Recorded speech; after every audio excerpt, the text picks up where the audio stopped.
tiek liberalizmas, tiek konservatizmas, tiek socializmas yra pametę savo objektus, apie kuriuos kalba, ir pametę savo tas politinės esmės. Vis tik tai politikams, tokia, yra stigma Lietuvoje lyg uždėta. Nelabai smagu būti politiku. Aš labiau bijau to, kad mes dabar turim tą 40-ųjų birželio 14 kabinetą. Man, ne Smetona man rūpi, o man rūpi, kad kiek ten Merkių, kiek ten kitų, kurie, tiesiog galvoja, kad kažkaip išsisukt galima. Kuo daugiau pas mus atsirastų tokių asmenybių ir lyderių, aš manau, kad iš tikrųjų tai būtų paskata ir minėtom politiniam srovėm. Mes esam dabartiniai būklė, kur apeliuoti moralę yra tiesiog beviltiška. Liberalūs pokalbiai.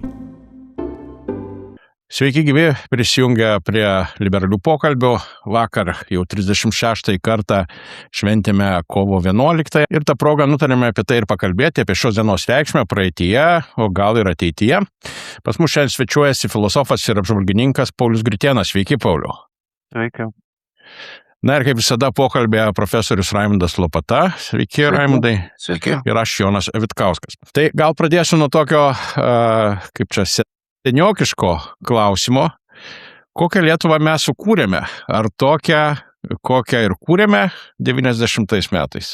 Aš nelabai galėčiau adekvačiai įvertinti to 90-ųjų lūkesčio, nes žinau tik iš antrinių šaltinių, koks tas lūkestis buvo iš deklaracijų politinių, iš dabarties kai kurių politinių naratyvų, kurie sako, nebevieninga Lietuva, reikia suvienyti ją iš naujo ir panašiai.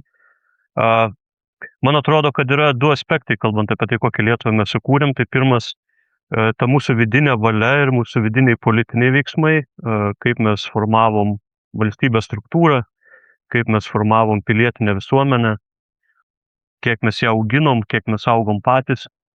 O antras tai yra išoriniai veiksniai, tai yra svarbus tokie istoriniai etapai kaip stojimas į Europos Sąjungą, stojimas į NATO, kurie pakeitė ir tą mūsų ir vidinės struktūras, ir pakeitė turbūt valstybingumo lygmenį, aplinkybės, kuriomis atvystosi. Tai trumpai taip atsakant, man atrodo, kad esame vykęs politinis projektas, turintis turbūt niekam, turbūt tokių neunikalių, sakyčiau, politinių iššūkių, kurie būdingi tiek mūsų regionui, tiek dabar apskritai visam pasauliui.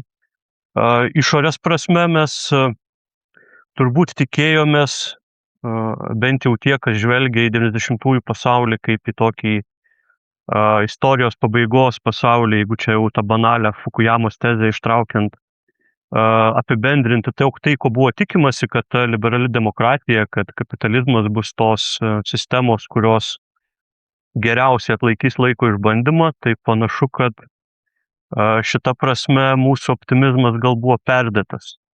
Tai aš sakyčiau, viduje, kalbant apie valstybės kūrybą, aš parašyčiau 8 mums, nepaisant visų iššūkių, nepaisant visų sunkumų. O pasauliui turbūt reiktų rašyti silpną 4 iš to, kaip viskas vyksta šiuo metu. Tai čia taip žaismingai pažymiais aš įvertinčiau, galim nuo to atsispirdami ir toliau diskutuoti. Aš čia gal papildyčiau, Paulių, iš tikrųjų, tai 90-ųjų, jeigu kalbant apie 90-ųjų Lietuvą, tai pirmiausia, tas lūkestis buvo nepriklausomybė. Galų gale demokratija, bet jeigu mes kalbam apie mūsų projektą kaip liberaliosios demokratijos, tai suprantama, kad čia mes turim problemų ir nemažų visų pirma net su pačiu liberalios demokratijos supratimu. Bet jo, Pauliui pritarčiau, kad vis dėlto daugiau mažiau iš tikrųjų sėkmingas tas atkūrimo nepriklausomybės projektas. Tai bet ką dabar prie ko reikia pritaikyti? Pasaulį prie Lietuvos ar Lietuvą prie pasaulio? Čia taip kažkaip man klausimas nors kyla. Net aukščiausiam retoriniam kategorijom kalbant, nepriversime turbūt pasaulio derintis prie Lietuvos, Lietuvai reikia derinti prie pasaulio. Turbūt problema, kad mes, kalbant apie dabarties būklę, problema, kad mes turim labai mažai laiko tam derinimuisi ir kad mes turbūt liberalios demokratijos prasme esam tokiam vienam žemesnių taškų, kai pačiam liberalizmui pasaulyje, kaip ne tik politiniai filosofijai, bet ir politiniai krypčiai, iškyla labai daug klausimų, kaip tas liberalias taisyklės, kai kur išsaugoti, kai kur iš naujo atkurti, o kai kur apskritai turbūt išaiškinti žmonėms, kad jos gali būti taikomos ir taikomos sėkmingai. Tai Lietuvoje mes esame irgi tame taške, kai liberalizmas turi turbūt daugiausiai tokio nepasitikėjimo, tokio neigiamo istorinio krūvio kažkokio, siejamas su kažkieno nesėkmėmis, siejamas su tuo nesusivienijimo kažkokio metafizinio faktu, kurio kai kurie taip trokšta. Tai vat čia turbūt yra didžiausia problema, kad mes turim taikytis prie pasaulio, bet pasaulis yra labai šiuo metu priešiškas tai valstybės formai ir struktūrai, kurią mes 90-aisiais atkūrinėjom. Kinta pačios valstybės, kinta pačios demokratijos tvarka, sakykime, taip, atsiranda naujos formos, kažkokios iškreiptos demokratijos. Ir liberalizmas yra beveik visų tų, kurie dabar keičia demokratinio pasaulio vaizdinį, beveik visų jų priešas. Tai vat Lietuvai reikia šitomis sąlygomis atlikti transformacinį kažkokį žingsnį.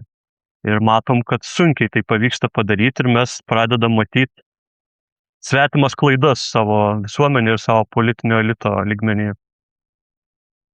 O tai kas padėtų atlikti tą transformaciją? Čia stiprios asmenybės ar kas? Kaip čia tas turėtų įvykti?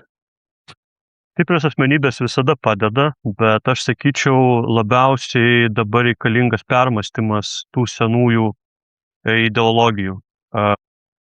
Tų trijų banginių, ant kurių mes manėm, kad laikosi tradicinė politika ir kai mes vadinam tradicinę politiką, mes tikim, kad ji dar kažkur egzistuoja ir glūdi. Man atrodo, kad tiek liberalizmas, tiek konservatizmas, tiek socializmas yra pametę savo objektus, apie kuriuos kalba, ir pametę savo tas politinės esmės.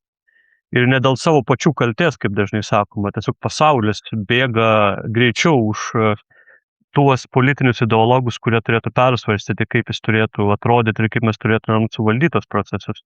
Konservatizmui sunku, nes mes matom, kaip greit kinta tradicijos. Jeigu anksčiau tradicijos, socialinės normos, tam tikri sluoksniai visuomenės keisdavosi, kas kartą, kas dvi, tai reiškia 30 metų maždaug praeidavo, kol susiformuodavo kažkokia naujas tradicijos, pažiūros, dabar jos kinta metais, kai kada net mėnesiais mes matom, kalbėdami, tarkime, apie JAV formuotą pasaulio saugumo architektūrą, mes matom, kaip greitai kažkas pakinta, kaip greitai reikia performuluoti, kalbėti apie naujas kažkokias vertybės. Socializmui sunku, nes ta darbo struktūra, apie kurią kalbėjo Marksas ir visi kiti jo apologetai, jie irgi praranda savo tą objektą, tas darbuotojas nebėra pririštas prie darbo vietos, darbo įrankiai, priemonės, darbo struktūra, darbo apmokėjimas, skirtai turbūt darbo esmė, jinai labai kintanti, dirbtinio intelekto atsiradimas ir plėtojimas dar labiau tai keičia. O liberalizmas, man atrodo, šiek tiek buvo prisnūdęs ant tokios jo kritikų dažnai postuluotos idėjos, kad žiūrėkit, mes einam į pasaulį, kuriame bus daugiau individualizmo.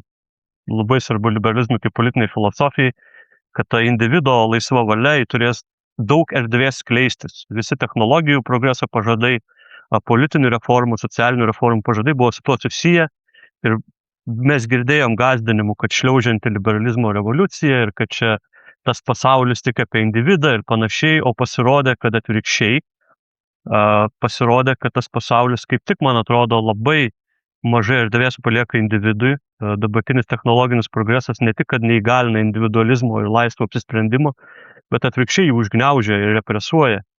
Bando determinuoti įvairiai, bando įvairiai numatyti. Mes matom, kaip kovojama dėl politinių pasirinkimų, kurie šiaip turėtų būti lyg ir laisva valia atliekami, bet ir algoritmais bandomi keisti ir panašiais dalykais. Tai žodžiu, visom tom trim didžiosiam ideologijom yra tiesiog labai sudėtingas etapas, kai jom reikia permastyti savo vertybės ir jos dar tinka šiam laikam, kaip jas galima modifikuoti, kaip jas galima pakeisti. Ir kadangi laiko tam nėra daug, o tos struktūros griūna mūsų akise, tai tas iššūkis darosi dar sunkesnis. Stiprios asmenybės, man atrodo, atsiranda labiau iš to, kad atsiranda valia apmąstyti dalykus. Čia, cituojant Nyčę, valia galiai, bet valia galiai ne kaip politiniai galiai, bet kaip galiai keisti pasaulį mintimi. Tai, man atrodo, šito mes visai stokojam ir visi dėl to bendrai sutarėm, kad Europoje, vakarų pasaulyje trūksta tų lyderių, kurie nebėgtų paskui procesus, o bandytų juos formuoti. O tie, kurie bando formuoti, daro tai labai nemokšiškai, ką mes matom ir iš to, kas vyksta Irane. Na, aš besiklausydamas Pauliaus ir kalbu apie lyderių trūkumą, na, Europoje mes turim vieną kitą, taip sakant, žvaigždutę, ir ne, na, pavyzdžiui, Suomijos prezidentas, kuris, na, gal dėl to, kad turi tikrai neblogą išsilavinimą, turiu omeny ir profesinį, politologas ir taip toliau ir panašiai, bet ne pirmasis jis atkreipė dėmesį į, taip sakant, lūžtančią pasaulietvarką, dar gerokai prieš Kanados premjerą ir taip toliau ir panašiai, ir bandė sudėlioti vaizdinį, kaip Suomija šitam pasaulyje turėtų elgtis. Ir jo ta žymi frazė apie vertybinį realizmą turbūt tapo tokia savotiška kelrodžio žvaigždė, kelrodžių Suomijos kelią, ypač tarptautinėje arenoje. Tai kuo daugiau pas mus atsirastų tokių asmenybių ir lyderių, aš manau, kad iš tikrųjų tai būtų nebejotinai paskata ir tau minėtom politiniam srovėm apsvarstyti ar persvarstyti savo veikimo tiek ideologijas, tiek praktinius veiksmus. Aš tai galvoju, o tai žiūrėkit, visa šita situacija, jinai neprimena, prieš antrą pasaulinį karą susidariusios situacijos, kadangi, valstybės tuo metu jautėsi, aš kaip suprantu, pakankamai nesaugios ir tokia buvo, mažyčių ar didelių autokratijų faktiškai susidariusi santvarkos visur. Ar neinam mes tuo keliu dabar? Aš visų pirma apskritai istorinių tų analogijų nelabai mėgstu, kaip ir patys istorikai beje, nes tas noras, kad atsikartotų dalykai, jis yra dažniausiai žmogaus proto, noras racionalizuoti tai, kas dabartyje vyksta, bet ir struktūriškai aš sakyčiau, kad tai netapatu, nes jeigu mes kalbėsime apie tų laikų iššūkius, tai tų laikų iššūkis buvo labai aiški kietoji čia tokia struktūrinė prasme ideologija. Tai yra tai, kas siūlė vokiškasis nacizmas arba itališkas fašizmas. Tai buvo, tokios aiškiai struktūruotos visuomenės, kuriuose gale koncentruojama vienos grupės, vienos partijos lyderio rankose. Ir tas pasaulis buvo toks labai aiški alternatyva, sakykim taip, jame buvo ir labai aiški ideologinė kova. Problema turbūt, kad tai, ką mes turim dabar, yra žymiai takesnis procesas ir nėra tapatu tas iššūkis, kurį teikia viena ar kelios valstybės. Dabar iššūkius teikia turbūt ne tik, kad atskiros valstybės, mes kalbėsime apie Rusiją ir Kiniją, grasinančias demokratijom vakarų įvairiais būdais. Yra iššūkis, vidinis iššūkis, kuris yra labai stiprus. To turbūt neturėjo prieš antrąjį pasaulinį karą tam tikros tautos, tarkim, Amerikoje. Galimybė, kad, tarkim, priešo ideologija įsivyrautų, buvo labai menka, tas pats ir Jungtinėj karalystėje. Buvo, aišku, ten tų frakcijų vietinių fašistų simpatikų, bet jie buvo politiniai marginalai. Dabar mes gyvenam tokiam pasauliu, kuriame, iš esmės, vakarai yra tam tikrose informaciniuose, kultūriniuose, kritiniuose gniaužtuose išorės kritikos ir savikritikos, nepasitikėjimo savim. Mes kalbame apie Europą, ieškom lyderių, bet mes tuo pačiu metu gyvenam nuolatiniam naratyve, kaip Europa yra silpna, kaip ji negali apsiginti, kaip čia jau tuo ji bus užpulta, jau tuo ji bus sunaikinta. Ir mes gyvenam tokiam vidiniam tam pasakojime, kas yra turbūt keisčiausia, skirtingai negu, tarkim, priešo propaganda, mes tą propagandą esam įsileidę į savo galvas. Tai kitas dalykas, technologinis progresas. Jeigu nacių tas technologinis progresas jis buvo susijęs su informacinių kanalų daugiau, tai radijas atsiranda, kinas sėkmingai panaudojamas.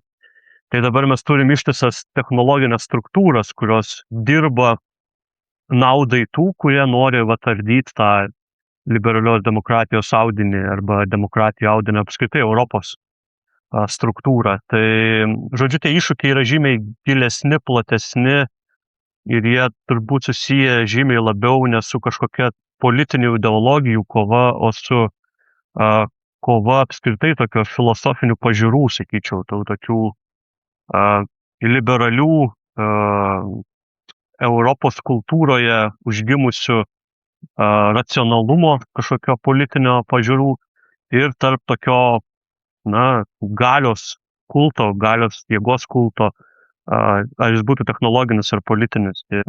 Mes kiekvienas turbūt esam tam tikrose barikadų pusėse įvairiais atvejais, ar mes ten Facebook'e ką nors rašytumėm, ar dalyvautumėm politiniam gyvenime, ar galvotumėm apie pasaulį, mes nuolat pamatom, kad tos skirtis egzistuoja ir jos yra žymiai gilesnės negu tiesiog politinių ideologijų lemiam.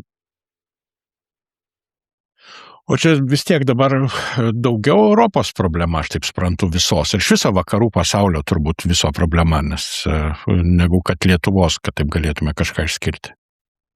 Lietuva turi savo tam tikrų kultūriškai, politiškai nulemtų tokių simptomų, kurie gal ne visiems taip būdingi.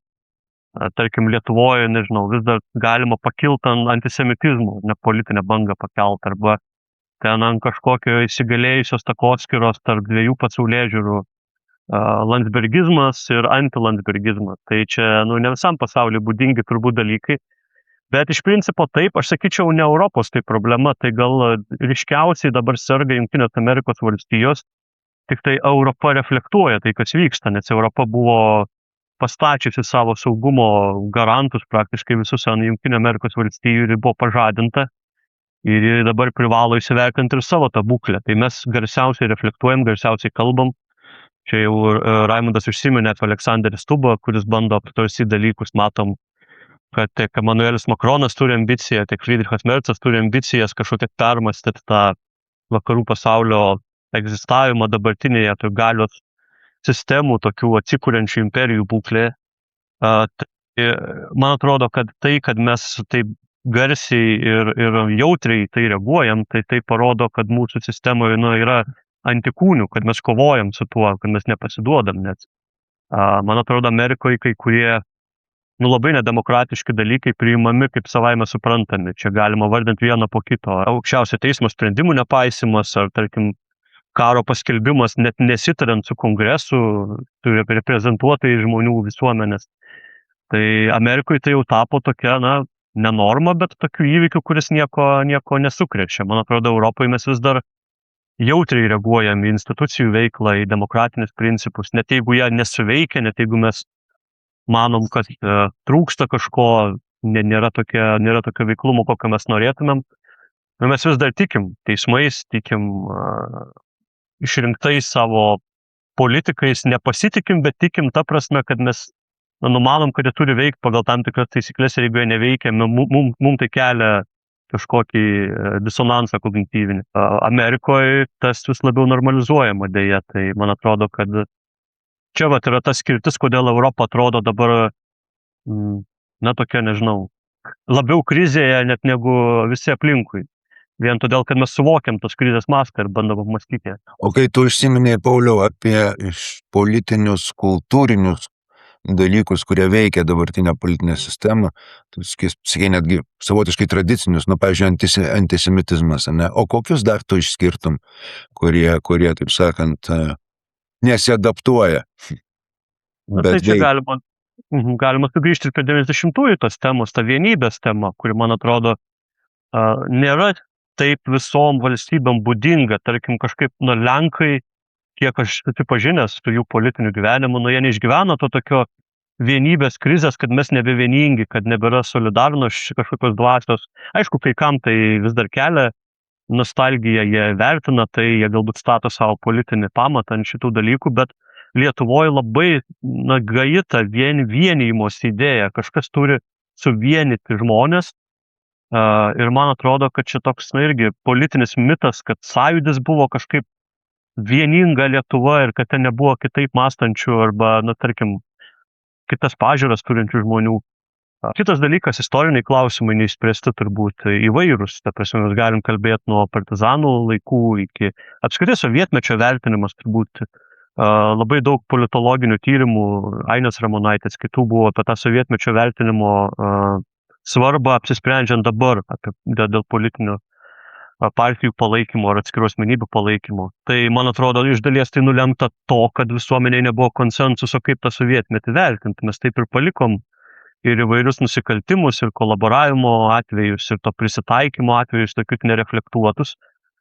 Čia ne ta prasme, kad turbūt reikėtų vientiso istorinio naratyvo, bet turbūt reikėjo tokio moralinio įvertinimo. Ir to nebuvo visuomenė ir mes matom iš to kylančių daug problemų. Tai ir dabartyje tas galioja, nes kad ir kaip būtų keista, tas pažadas, kad ateis naujoji karta ir jinai nebeturės ilgesio sovietmečiui, jis negalioja, nes ir dabar atsiranda žmonių, kurie, nežinau, man teko pagyventi ten metus ir 2 mėnesius, metus ir 5 mėnesius, tiksliau, tam sovietmetyje, bet atsiranda dar ir už mane jaunesnių žmonių, kurie tikrai nežino, kas tas sovietmetis, bet jie ilgisi kažkokios kitos valstybės būklės, nes ta valstybės būklė legitimizuota buvo kaip kažkokia, iš tikrųjų egzistavusi, kad egzistavo kažkokia alternatyvi valstybė, o ne okupacija. Tai va šitie dalykai kultūriniai, istoriniai, man atrodo, labai daug lemia ir mūsų galbūt netgi politika yra istoriškesnė negu kitų valstybių. Sakyčiau, kokioje Vengrijoje ar Čekijoje vyksta diskusijos labiau orientuotos į tai, koks ateities pasaulis bus ir kokio ateities pasaulio mes norim arba nenorim, kokia mūsų vieta šitai valstybei. Pas mus politika vis dar orientuota į tai, koks buvo praeities pasaulis ir koks to praeities pasaulio vertinimas yra teisingesnis. Ir čia liberalui tokiam dar sunkiau yra įsipaišyti šitą, nes jis vis tiek labiau orientuotas iš savęs yra į tą progresą, kažkokį judėjimą nuo problemų išsprendimo, racionalizavimą, o mes atvirkščiai, mes toj tokioj politinėje istorijoje esam gerokai įstrigę ir kiekvieni rinkimai tik patvirtina, kad ta istorija vis dar veikia ir kažkaip atgaivina ir sukuria naujas politinės jėgas. Kalbant apie politikus, vis tik tai politikams tokia, yra stigma Lietuvoje lyg uždėta. Nelabai smagu būti politiku, aš tai pasakysiu, arba iš visuomenės ateina tas, kad politikai tai ten tie anie. Tai gal čia irgi yra kažkokia problema, kaip sakyti, visuomenė, nežinau iš kur tas atėjo, iš sovietmečio ar iš kur, kad siekia eiti į politiką, kad tie patys jauni žmonės ir panašiai, nors čia lygtais buvo tų protestų, bet realiai partijose tų žmonių yra tikrai mažai. Labai platus klausimas, kaip atrodo šiuolaikinė politika, kiek formuojama kažkokių įpročių susiformavusių visuomenės nuotaikų.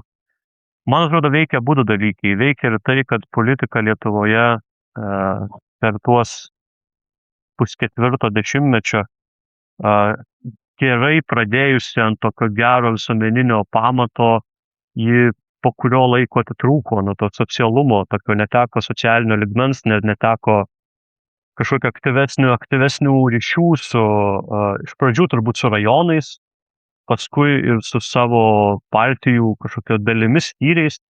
Galiausiai apskritai partijos tapo tokiais kelių dešimčių žmonių palaikomais dariniais, kuriuose ta reali politinė diskusija sunkiai įgyvendinama buvo. Iš dalies dėl to, kad vieniem jos nereikėjo, o kiti irgi, jeigu jums nereikia, tai ir mes to nedarysim.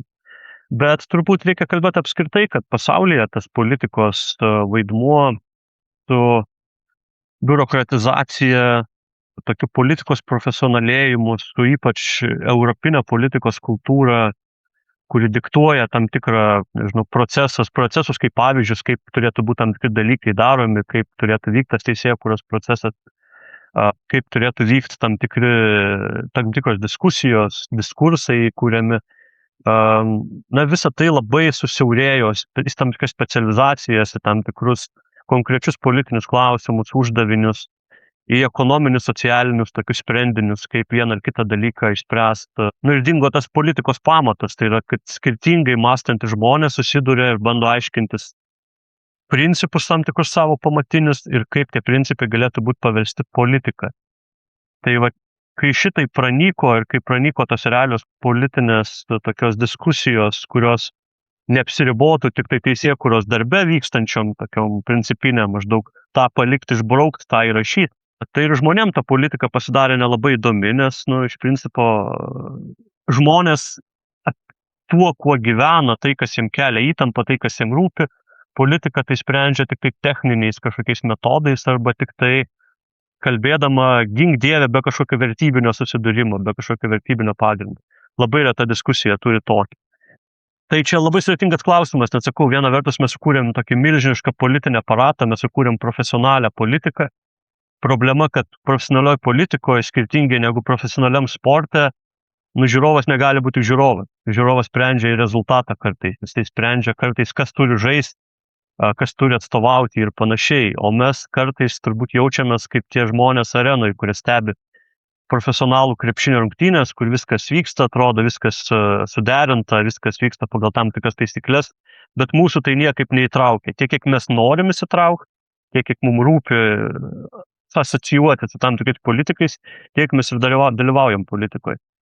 Tai sakau, čia toks painus klausimas, nes klausti, kas nutiko su politika dabartie Lietuvos ir pasaulio yra labai sudėtinga, bet aišku, kad vienas dalykas aiškus, kad trūksta kažkokio esmės pojūčio, kad politika realiai keičia mūsų tikrovę. Aš turiu omeny tą politiką kaip demokratinių institutų veikimas, o ne kažkieno sprendimas, pavyzdžiui, bombarduoti vieną valstybę ar kitą. Tai savaime suprantama, kad keičia, bet ta demokratinių institutų veikla, tų parlamento veikla, įvairių ministerijų, departamentų, man atrodo, kad ji gerokai atitolusi nuo kažkokio sąlyčio su tuo, kuo gyvena visuomenė, kaip gyvena visuomenė. Ir tai kūrė didelės politinės problemas, nes nebėra motyvacijos būti politišku.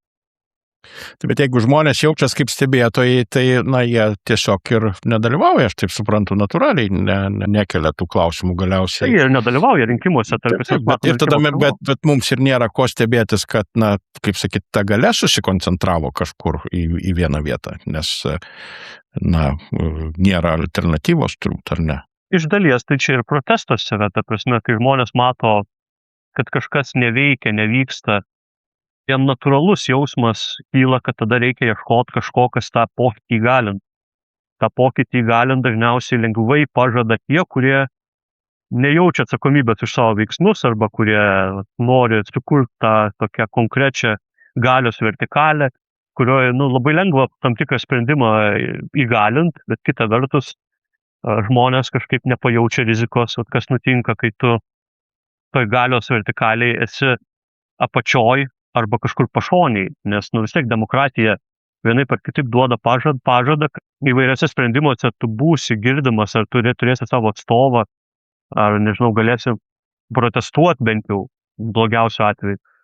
Tai tas galios vertikalės principas, kurio žmonės griebėsi, matydami iš dalies iš tokios nevilties, matydami, kad nevyksta pokyčiai, jis to absoliučiai nepasiūlo, bet tai dažniausiai suprantama tik tai jau nusprendus kažkokius dalykus daryti. Man atrodo, kad ir kalbant apie Europą, yra toks, mes esame arti lūžio momento, kai Europos toks deklaruojamas kai kurių žmonių Europos neveiklumas ar negebėjimas greitai reaguotis gali atvesti prie noro turėti kažkokį tokį, jeigu tos imperijos turi kažkokį lyderį, tai mes Europoje turėkim kažkokį vieną lyderį, kuris spręstų tam tikrus dalykus. Tai ta pagunda, man atrodo, jinai neišvengiamai atsiranda ir su tuo reikia kovoti dėl tų rizikų ir dėl tų grėsmių, apie kurias aš kalbėjau, kad suformavus galios vertikalę nebelieka apskritai jokio politinio lauko. Tu jau esi nebe žiūrovas, tu jau esi už arenos ribų atsistojęs ir tavo bilietas ten negalioja, kad užeitum. Jo, čia pati pavojingiausia tendencija, jeigu neklystu, iš tikrųjų ne tik Lietuvoje. Čia Paulius. Bet žiūrėkit, Raimundai, bet yra kelias atgal, klausykit, grįžti į tą į demokratiją, liaudies demokratiją, taip sakykim, kad žmonės daugiau spręstų, kad partijos ten, nežinau, atsisakytų dalies savo galios arba kurtų ją iš apačios. Nes man toks jausmas, kad, nežinau, aš nematau jokio sprendimo. Gal jūs ką nors matot? Vienas iš variantų, tai ką parodė to protesto visi sąjūdžiai, ne? Tai priverčia, aš įsivaizduoju, ir tos politikus ieškoti sąryšio su tauta, kaip dabar sakoma, kaip tas sąryšis gali pasireikšti, yra įvairių formų. Patys piliečiai ir save įtraukti, ir, taip sakant, politikus mokyti. Kiti pasirenka modelį važinėti, pavyzdžiui, po Lietuvą. Manau, kad, kartais tie važinėjimai, aišku, gali būti ir tušti, žiūrint į sales kuriuose susirenka vos keletas žmonių, bet kita vertus, irgi viena iš formų to bendravimo ir įtraukimo. Klausimas, ar politikai kaip tokie nori to įsitraukimo, ar imituoja tik tai tą norą. Va čia yra iš tikrųjų principinis turbūt klausimas. Jau galima Jonai atsireaguosiu dar. Man atrodo, ir liberalai daro tą klaidą, konservatoriai, žinoma, irgi aš kalbu bendrai pasaulio liberalai konservatoriai, ne tik Lietuvos. Čia natūralu, kad mes žiūrim tai, bet jie formuoja klausimą, ar yra kelias atgal. Ir va čia yra didžiausias pavojus, man atrodo, kurį darė ir tie 30-ųjų žmonės, ir žmonės po pirmo pasaulinio karo, ir visais etapais istoriniais, tai yra, ar įmanoma sugrįžti kažkokią buvusią būklę, kuri mums atrodo saugi ir patogi. Esminis dalykas, kurį, man atrodo, jaučia žmonės ir kuris kelia jiem didžiausią nusivylimą, yra ne kaip politikai sako, kad va štai yra kelias atgal. Tie rinkėjai, kurie balsuoja už politikus, kurie siūlo kelią atgal, tai jie dažniausiai nėra liberalių pažiūrų. Mes žinom, ta prasme, tokias partijas, kurios sako, žiūrėkit, sugrįšim į tada, kai buvo laisvė, tai laisvė buvo prieš 36 metus kai kam. Tai man atrodo, kad esminis klausimas, kurį turėtų kelti ir liberalai, yra, ar yra kelias į priekį ir kaip mes tą kelią į priekį galim papasakoti žmonėm. Čia labai svarbus klausimas, kuris sprendžiamas dabar globaliai. Tai yra, kaip mes galim potencialiem rinkėjam arba žmonėm visuomeniai, kuri renkasi kažkokią politinę jėgą, kaip mes galim duoti kontūrus, kaip atrodys jų pasaulis po 1, 2 ar 5 metų. Suprantu, kad yra klausimų, kuriais neįmanoma. Tarkim, mes saugumo klausimais mes negalim atsakyti jo, mes galim iš savo pusės padėti tam tikrą indėlį, bet turėdami tokius kaimynus, savaime suprantama, kad mes nepasakysim, ar po 5 metų Lietuva nebus užpulta. Bet tam tikrais klausimais, ekonominiais, socialiniais, žmonės tikisi kažkokio tokio parodymo, kad yra kelias pirmyn ir kad tas kelias pirmyn jisai neeliminuoja to žmogaus, kad jis suteikia jam tam tikrą vietą konkrečią visuomenį. Mes turim dirbtinio intelekto klausimą, mes turim apskritai robotizacijos klausimus, mes turim finansinių struktūrų klausimus, kai nėra aišku, ar ne, ant kokio pamato stovės pasaulio finansinė struktūra visa, ta prasme, kokia bus kriptovaliutos vieta, pavyzdžiui, joje.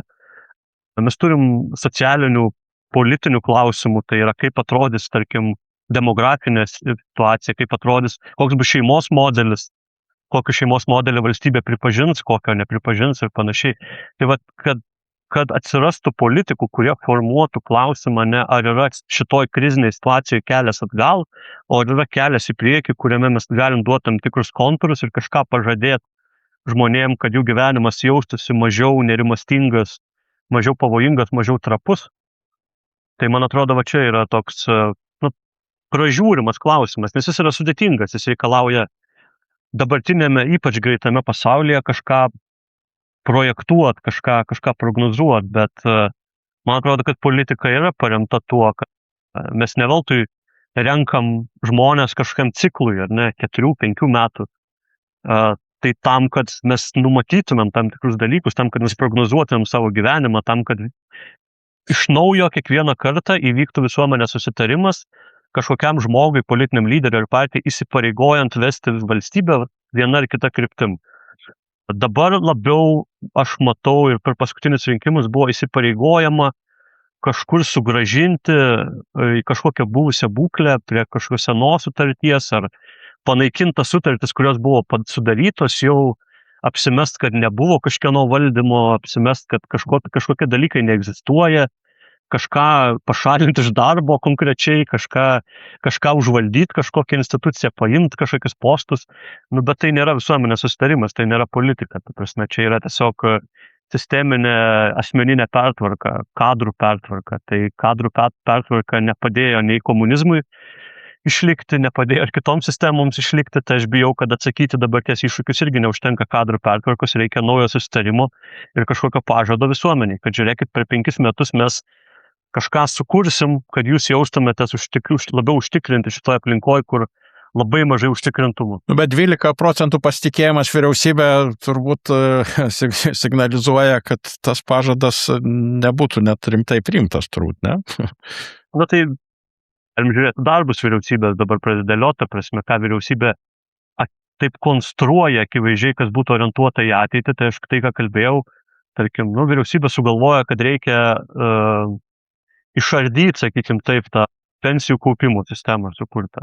Sugrįžti kažkokią būklę, kai tik tai viena būna, nėra alternatyva. Vyriausybė imasi tam tikrų sprendimų irgi, kas galėtų kurti kažkokią ateities užtikrintumą, tarkim, poligonų klausimas. Yra labai konkretus, valstybės saugumą didina, poligono naujo įrengimas toje strategiškai svarbioje vietoje, kurioje planuojamas įrengti ar ne. Tai vyriausybė deklaruoja, kad daro dalykus, bet kita vertus viena koja pirmin, dviem žingsniais atgal eina. Tai, man atrodo, žmonės ir tai reaguoja. Man atrodo, kad tas pasitikėjimas jis yra nulemtas ne to, ar tau patinka Skrybėlaitės spalva premjeras ar ne. Jis yra nulemtas to, ar aš tikiu, kad šita valstybės lyderė kūrė kažką planingai, tikslingai, ar aš jaučiuosi saugus valstybėje, kurią jį valdo. Tai tas reitingas parodo, kad kaip bevertinsi žmonės nepasitikė, kad einama kažkokia kryptim apskritai. Tai yra atsispindis. Tai, man atrodo, bendrai atspindi visuomenės būklę. Sugrįžti iš tos būklės į kažkokį didesnį užtikrintumą, reikia labai daug suakumuliuoti politinio pasitikėjimo, kurio dabartiniam sąlygom labai sunku. Turbūt reiktų arba didelės krizės ir naujos politinės lyderystės, arba kažkokio genialaus žmogaus, kuris pasiūlytų tokį naują įdomų politinį susitarimą. O tai, Pauliau, nesibaigs viskas naujų Smetoną, tarkim, galiausiai? Švelniu diktatorium, kuris žino viską, ką daryti. Tai dabar jau bandoma smetonauti, aš sakyčiau, yra Sofija su suknelėm savo ir yra bandoma tas Smetonos tokį portretą atkūrinėti, bet laikai netie, sakyčiau, Smetona irgi buvo savo laikmečio produktas, jis nebuvo vienas, buvo Europoje tuo metu nemažai tokių žmonių, kurie bandė balansuoti tą padėtį tarp atsirandančio įsigalėjančio fašistinio modelio ir tarp kitoj pusėje tokio komunizmo karingo, kuris buvo siūloma. Tai atsakymas tų visų tautinių valstybių buvo tautos vadas, kaip toks priklausomai nuo jo asmenybės, paliekantis erdvės tam tikrai laisviai ar nepaliekantis. Dabartyje procesai žymiai komplikuotesni, kad vienas žmogus galėtų ir pasiūlyti atsakymą ir būtų atsakymų. Mes matom, kad net Vengrijoje Orbanui yra sunku vienasmeniškai pavežti tą visą politinę atsakomybę. Yra vis tiek reikalinga struktūra, reikalinga kai ką pašalinti, kai ką perimti, kai kur pastatyti savo žmonės, bet nuolat prižiūrėti, kad tas nesudrėtų aparatas. Švelnusis autokratinis toksai. Tai aš manau, kad Lietuvoje tam nei sąlygų, nei politinio talento, nei aplinkybių dabar yra kažkokiam Smetonai. Labiau turbūt didesnė baimė.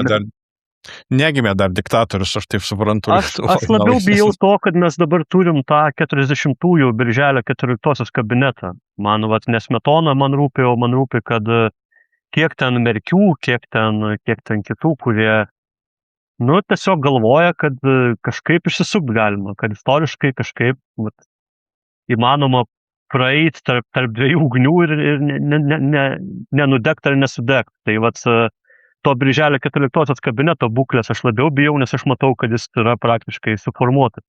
Paulius, čia pagrindinės tas tendencijas paveiksliuką tos kovo 11-osios. Dabarties kovo 11-osios taikliai sudėlioja. Aš tai, žinai, visą laiką kalbėjom apie, taip sakant, vyriausybę, bet net, kaip čia pasakyti, net dialogas su ją, teoriškai ir praktiškai, man atrodo, nėra įmanomas dėl labai paprastos priežasties, jeigu jau kalbam apie liberalią demokratiją, dėl antisemitinio valdančiosios koalicijos pobūdžio. Tai, žinai, ką reiškia tada, taip sakant, dialogas su vyriausybė? Tai reiškia nieko kita kaip bendradarbiavimas su antisemitiniu kaip tokiu politiniu veiksniu. Ir čia yra problema. Aš gal giliau pažiūrėčiau šiek tiek, man atrodo, kad ne pats antisemitizmas. Antisemitizmas jau yra simptomas. Kad pati liga yra tas politikos ir moralės absoliutus atskirimas. Ta prasme, jeigu anksčiau mes turėdavom bent jau tą hipokritišką moralę, kažkokią dviveidišką moralę, kai, tarkim, aš prisimenu, dar jaunas buvau, mažas, bet, tarkim, prisimenu Brazausko premjeravimą, kai būdavo meluojama, bet buvo žinoma, kad meluojama ir buvo kažkoks toks bendras suvokimas, kad mes žaidžiam kažkokį žaidimą, kuriame visgi moralė egzistuoja, ar ne? Uždarius duris man gėda, arba aš jaučiu, kad turiu kažką nuslėpti. Tai dabar mes matom absoliučiai nebeslepiamą neteisingumą, ta prasme, neteisingi dalykai, neteisėti dalykai yra daromi, ar mes kalbėtumėm čia apie tą LRT įstatymo keitimą, ar mes kalbėtumėm, tarkim, kaip Seimo pirmininkas siūlo savo partijos kolegą į Konstitucinio teismo teisėjus, sakydamas Seimo nario patirtis yra teisinis darbas, ta prasme, mes nebeturim to politikos ir moralės jungties, kurie net būtų meluojama, nežinoma, kad nemoralu kažkas yra. Dabar nemoralumas yra absoliučiai veikimo strategija. Ir iš tokios būklės labai sudėtinga sugrįžti, nes kitom partijom jom reikia irgi būti toje būklėje, nepaisant jų situacijos vidinės, kiek juose to moralinio pasirinkimo tam tikro, bet jom reikia būti toje pačioje erdvėje. Tas buvimas toje pačioje erdvėje, nes korumpuoja, ta prasme, kad tu kai kada tiesiog privalai atsakyti panašiais metodais, arba kai kada tu turi tiesiog kažkokį rinktis, nežinau, protesto formą, kuri kenkia pačiai politiniai struktūrai. Ta prasme, tu esi priverstas kenkti tam, kad išlaikytum kažkokius likučius to padarumo ar kažkokio moralumo. Čia mes matėme LRT įstatymo pataisų svarstymą, kas vyko. Tai visi supranta, kad tai buvo cirkas, bet man atrodo, tas cirkas buvo todėl, kad buvo bandoma išsaugoti kažkokį moralinį lygmenį, kad nebūtų daromi sprendimai Seime, kurie susiję su vienu asmeniu, kad nevyktų tokios teisėkūros, kuri būdinga totalitariniam valstybėm, kai tiesiog nusprendžiama, kad reikia padaryti tą politinę valią įgyvendinamą bet kokiom priemonėm, neklausant visuomenės visiškai. Taip. Va čia yra baisiausia turbūt, kad mes esam dabartiniai būklė, kur apeliuoti moralė yra tiesiog beviltiška. Ta prasme, mes matom, visi protestai neveikia, opozicijos argumentai neveikia, tai tokioj būklėj išlikti normaliu, išlikti tokiu racionaliu, išlikti liberaliu demokratų, tarkim, ar konservatyviu ar socialiu demokratų yra labai sudėtinga. Na gerai, tai vis tiek tada pabaigai, čia toks vaizdelis nelabai koks, bet užduosiu klausimą, kur pašnekovai dažniausiai nemėgsta. Įsivaizduokit, kad 2050-ieji kovo 11. Kaip jūs matytumėt Lietuvą po kelių? Tai mano lūkestis būtų, kad mes tos kovo 11-osios neminėsim kaip vasario 16-osios. Aš turiu meni, kad 90-ųjų neminėsim kaip buvusio etapo, po kurio vėl kažką atkūrinėjom. Tai čia toks blogiausio plano turbūt galimas vaizdinys būtų, kad tas persiformavimas geopolitinis, kuris vyksta ir tas taisyklių absoliutus nuneigimas privestų vėl prie situacijos, kai kažkas dalinasi kažkokią teritoriją. O tai jau vienaip ar kitaip kitose regionuose vyksta, tai būt nereikia atmesti ir pas mus tokio variantą. O pozityvus scenarijus, tai kad čia pasinaudoja Karolio Kaupinio metaforą apie tai, kad mes galim išlikti tokiu laisvės švyturiu net arba liepsnėle kažkokia, tai net kai aplinkui mados visiškai kitokios, tai man atrodo, kad pozityvus scenarijus, kad mes kažkaip sugebėsim išlaviruoti tarp to ir kažkaip sugebėsim ne tik atkūrinėti kažką, bet ir statyti priekį, tas lipant kopėčiomis, ties tuo pačiu metu ir kurti, taip sakant, prisiderindami prie to, kas vyksta pasaulyje. Tai pozityvus scenarijus turbūt būtų mūsų toks išlaviravimas, tai išlikimas šitoje būklėje. Bet tam reikia, sakyčiau, stiprios visuomenės refleksijos. Ir ne tokio amorfiškumo arba inertiškumo, kurį mes dabar matom.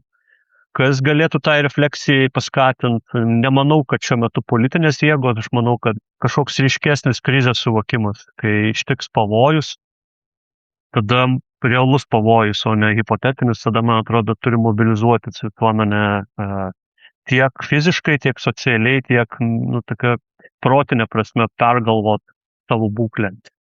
Bijau, kad be tokio kritinių momentų mes toliau taip inertiškai ir bandysim išeiti tarp dviejų ugnių. Raimundai, pas patį buvo strategija kuriama Lietuva 2050. Ir jau jie metam iš šiukšlių dėžę, ar dar ten kas nors liko iš jos dabar, prie dabartinio? Aš tik priminsiu, kad ką kalbėjo Paulius apie, taip sakant, žiūrėjimą į priekį, ar ne, nu, reikia mokytis žiūrėti tą priekį. Tai vat, ta Lietuva 2050 buvo vienas, taip sakant, iš tų pratimų, su kuriuo reikia dirbti kiekvieną dieną, dabar jinai užmesta. Nevyksta peržiūros, o peržiūrė ten yra jau ką. Tikrai yra ką peržiūrinėti. Per tai bandyti įkvėpti, kaip ir Paulius minėjo, taip sakant, žmonės jaustis truputį saugiau, jeigu jau žinai apmąstęs tam tikrus kertinius dalykus, nuo kurių priklauso šalies ateitis. Taip, kad formaliai galim jį atsivers, bet aš jau pasenusi. Supratau, gerai, tai ačiū turbūt už pokalbį, man tai aš išsinešu iš to pokalbio ir turbūt norėčiau, kad ir klausytojai turbūt išsineštų, kad atėjo metas turbūt grįžti į politiką žmonėms ir partijoms atsiminti, kad yra žmonės, ne tik tai sociologinės apklausos ir panašiai. Na ir kągi, tikėkime, kad bus optimistinis scenarius ir kad kovo 11 mes čia dar švęsim ilgai ir džiaugsmingai. Ačiū ir iki. Liberalūs pokalbiai.